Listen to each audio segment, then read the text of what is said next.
Box Truck Gang, what up? Y'all see the title of the video? Yes, I did dispatch myself 6,900 this week. And I'm not gonna lie, I'm kinda impressed, but I'm also thankful more than I'm impressed because I'm a firm believer that things do happen for a reason. And if I would not have got rid of my dispatcher, well, if my dispatcher didn't get rid of me, then I wouldn't have been able to see those results. Just to recap for the people who didn't watch the last video, or if you guys don't know what led up to me and my dispatcher kind of parting ways. So the last couple of weeks I've been running at like $1.60 something per mile after deadhead. Some will be $1.70. I think one time I had like a two something per mile, but it's just the rates weren't good for me. Excuse me. And I talked to my dispatcher a lot, I was telling him about me trying to get another truck, and he said that they won't be able to dispatch that because they have a lot of work. So seeing that I dispatch myself this amount, and thinking about the race that I've been getting for the past couple of weeks, it just leads me to think that and also you saying that y'all have a lot of trucks or whatever, it just leads me to think that you kind of just giving me whatever, you just kind of booking whatever, you just kind of saying, here, take that. And I can run at 160 per mile, because I don't have that many expenses, so it's not that bad. But I believe I should be getting more. I have a 9-month-old authority. Then also, I'm a very good driver, as y'all see, from my videos.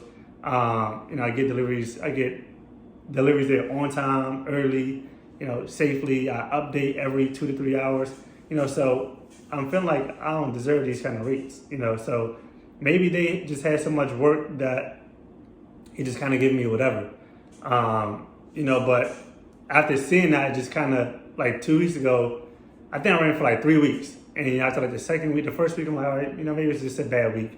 The second week I'm kind of like, all right, bro, like what the fuck is going on? And the third week I'm like, nah, we not doing this. That's when I really was like, I gotta learn how to dispatch, because no one's gonna look out for your truck, better than you. And even when it comes to dispatching, like I covered in the video before, we as carriers, we rely on dispatchers, right, to have good dispatching skills. And what makes you have good dispatching skills is knowing how to negotiate. So now we count on these random ass people that we're booking online or whatever, or however you find your dispatcher. We count on them to have good negotiation skills. We never heard them talk to a broker before. We don't know what they're negotiating. Like, we don't know. We just count on them. Then also to have good negotiation skills. My bad. To have good negotiation skills, you have to know what to negotiate. So now you have to be knowledgeable of what you're negotiating. So now we counting on them to also know what they're negotiating. And as an owner operator, all of your expenses, from the weight, from the gas to your insurance to your your note, whether you rent, so that's what we really counting on. Well, that's what we, those are our expenses, and they don't know that. How many dispatchers have y'all, signed up with, and they ask you, what are your expenses? Probably none, right? Because me personally, I only have $1,100 for my note. Then I pay $1,400 for my insurance. That's $2,500 a month, right? That's it. After gas or whatever, I don't have a dispatcher fee now. But even if I did, I can run at a certain mile. I can run at 160, 150 profit or whatever. Make good profit, or 170. If you have rental rates, or if your insurance is higher, or if your note is higher, your cost to operate is a lot higher. So you may need to be getting booked at 170, 180, you know what I'm saying? But if a dispatcher don't know your cost to operate, then it's just kind of like, are you, like, do you're not really making me money. You booking loads, but the dispatcher needs to know your cost to operate. You know, like I say, well, my expenses and his expenses is going to be a total different net. You know, our net income is going to be totally different. You know, so I've never heard a dispatcher ask that. You know, and like I say, knowing your expenses as an owner operator, as I've seen from what I've dispatched, knowing my expenses, well, I can still run kind of low, but the brokers don't know my expenses. You know, but you know, knowing my expenses now it gives me a better negotiation tactic, because a dispatcher, someone who took a course, someone who looked online or whatever, they don't know that, you know, carrying 10,000 pounds, going out Cali, going up, you know, mountains or going through tolls, they don't know how much fuel that burns. They don't know the gas rates out there, or how many gas, you know, how many miles per gallon your truck get. They don't know these things. You know what I'm saying? So these are what we as carriers are, you know, depending on dispatchers for. And, you know, it's just, you know, like I say, I don't know where my dispatcher went wrong at, you know, but he was just sending me, you know, kind of bad rates, you know, for the past couple of weeks. So leading up to that, Monday morning, like I said, my driver, he took over. So my dispatcher had hit me Monday morning, and he asked me which time was I going to drop off. That's when I finally broke it to him, you know, that I have a driver, and let me call him to check with him. And he's pretty much like, yeah, bro, you gotta let me know these things. So I was like, all right, cool. I called my driver. He said he's gonna drop off around like 10, 11. So I told my dispatcher he gonna drop off around 10, 11.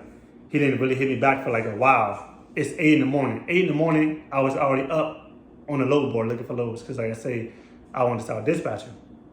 So I had found a load, right? I found a load around like 9:30. I booked it. I signed a Raycon, paying $15.50, $2.22 per mile, then $191 with the deadhead. That was at like 9:30.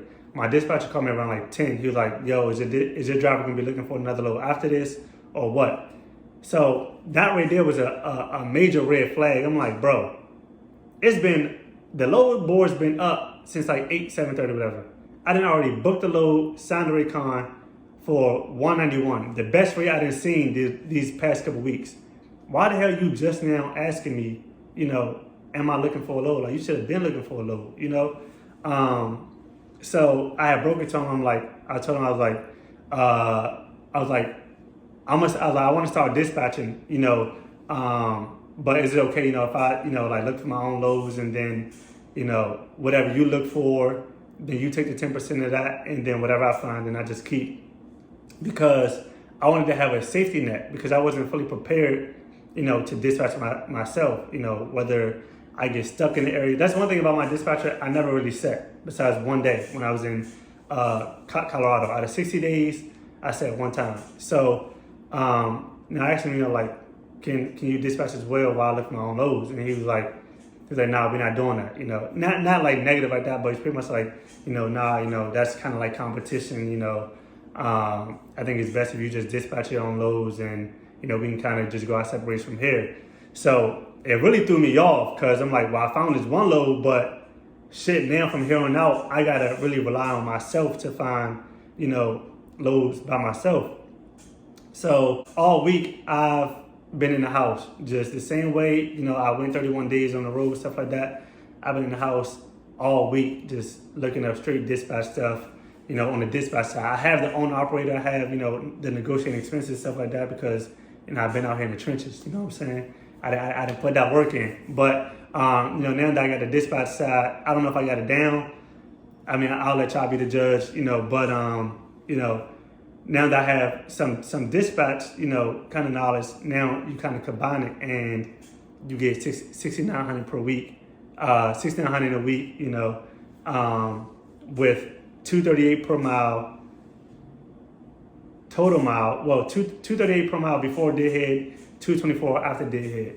So what I'm gonna do is I'm gonna post my Raycons on the screen so y'all see I'm not bullshitting. Everything, of course, y'all gonna see my name. I'm gonna blur out my number, but Kirkland Transport and Logistics is my company. This dispatcher is, you know, my name, Sam. That's not my name, but I just, professional reasons. So I'm gonna post my Raycons on there. Y'all can check that out. Everything is following ELD, you know, of course, service of hours, stuff like that. So I'm gonna post those on there. Y'all can check those out now.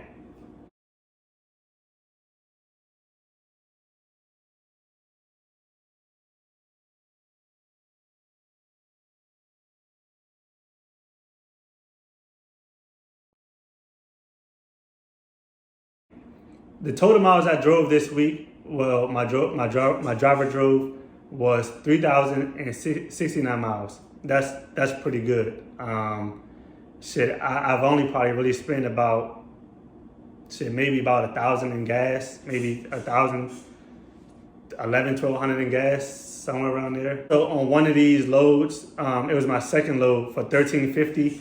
That load originally was paying, I think 1,150 or 1,125. I got to check the first recon. So that would have bought my total for the week at like 6,600 or 6,700. But because my driver, he went to go pick up a load and pretty much it was on 18 pallets, small pallets. For what? I don't know why. They should have stacked them high, put a bunch of shrink wrap around them, and put it all on like maybe 5, 6, 7 pallets, however. But they did 18, little different height pallets, and it didn't fit in the truck. So the broker and customer was pretty much saying that the shit gotta go. Either go or the load is canceled. So they was like, take it off the pallet, just put it in the truck, just make it fit.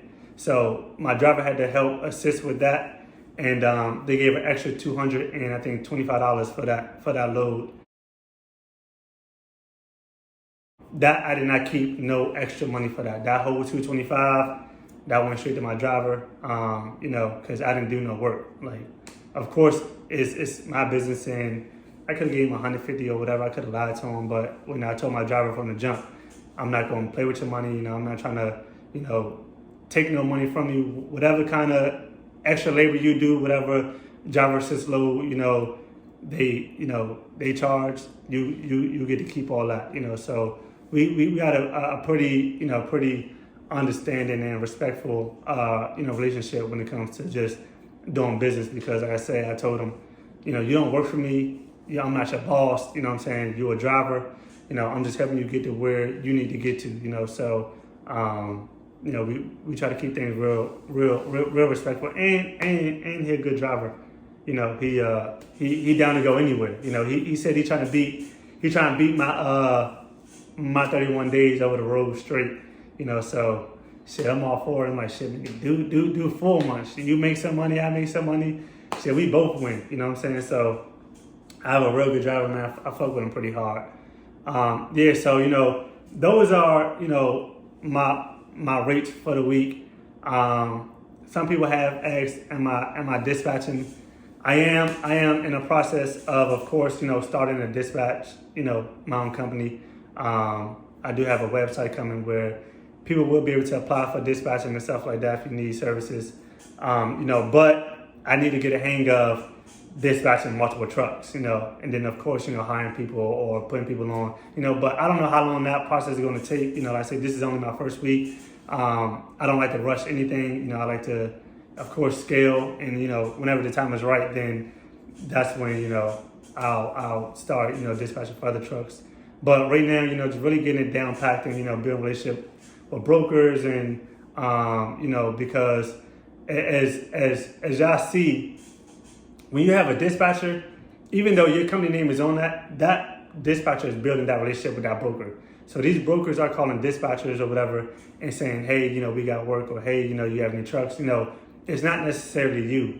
And so that's what I really want to do, is build my relationship with some of these brokers, because I'm gonna tell y'all this that I just found out right now. So I booked a load with TQL, right? And mind you, this is Monday. I booked a load with TQL. I tried to book another load with TQL on, I think, Tuesday or Wednesday. I call them, and we're going back and forth negotiating on a load or whatever. It pretty much it fell through. And one of the things that the broker had mentioned to me, he had said some shit like he's like you kind of have a low score with us. You didn't cancel. No, he said your acceptance rate is like 5 out of 14 loads with us. I'm like, 5 out of 14 loads. So I guess my dispatcher may have booked loads and then canceled loads to find other loads, but it ended up it didn't mess me up because I just booked a load with them today. But on my dispatcher end, like he's booking loads, I don't know what he's doing, so I see that he's kind of messing up my credit score or my, my relationship with some of these brokers by them saying, you can't, I didn't cancel no loads. Maybe my dispatcher did, but I didn't do that, but now that I see when it go time to get loads, they tell me I gotta, they don't want to deal with me on that load because whatever the case may be, so that's definitely, you can't really watch out for that if you're a carrier and if you have a dispatcher, but it just goes to just, like I say, no one's going to work best for your business than you are, what I'm saying? So if you can, I know I did say, have a dispatcher and all the other stuff, but as you start to grow and as you start to, really do things full circle independently, you start seeing different results. And I'm so glad that, we kind of parted ways because things are kind of up right now, what I'm saying? Things kind of looking real good, So if you can, dispatch yourself. I know it is kind of hard, I'm not gonna lie. I would not have been able to do this while I was driving. It's not the loads, they come and they go, they come and they go constantly, so it's very kind of tedious, looking for loads. It's you calling a bunch of people, you emailing, you back and forth negotiating, while you're on the phone. When I'm on the phone with the broker negotiating, I'm still on the load board, and you may see a better load pop up, so then you don't know if you should cancel this load or it's so much. It's not as easy as it seems, and it requires, of course, 24/7 attention, even if you're booking a load for the next day. Like I said, today is Thursday. I found a load picking up tomorrow, for my driver, $3,100, $223 per mile, and then $221 with the deadhead. It's only like 10 miles away, but, I'm looking for the next day, and, that's, you can't really do that driving, so that's one thing good about dispatching is you get to focus on driving and, you're not really missing loads. The downside of it is you don't know your dispatcher's volume of work. You don't know how many trucks they're dispatching for. You don't know if you're getting, good rates or bad rates. You don't know if they're negotiating the best loads for you.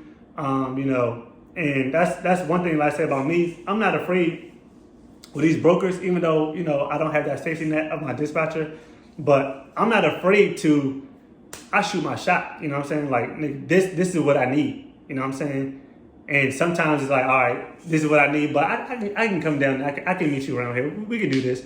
Because I don't have that 10%, it makes it so much better, what I'm saying? Like so much better. And, the rates that I'm getting, I say over damn near 240, loaded miles, 225 damn near, with deadhead. Even if I had a dispatcher for that, if I had a dispatcher, who took 10% of this 1,600, that would have been 690, what I'm saying? But that's extra money that I get to keep, and who should even say that he would have got me that much, so definitely, don't be content, and I say I've only did over the road like probably almost 2.5, 3 months straight, and well, it was really only 2 months straight with me. My brother did like 2 weeks back, a couple months ago, but it was really only like 2 weeks straight, 2 months straight, and that was my only dispatcher, and I thought he was the GOAT. I thought he was the best, what I'm saying, and clearly, I now looking back on it, I don't know how good he was. I don't think he was that good, So yeah, man, that's about it for this video. Don't be content, as I say, in my other videos. Don't be content with the dispatcher. Keep striving for more. If you do have an authority that's over 3 or 6 months, these are the rates I'm getting for me. But the work is out here. The money is out here. You can make that money. You just got to be set up in the right position. So dispatching is coming soon. How soon, I don't know, but I will announce it when it is available. So this is, I guess, the new part of the journey. And yeah, y'all stay tuned for the next video, I guess. I'm out.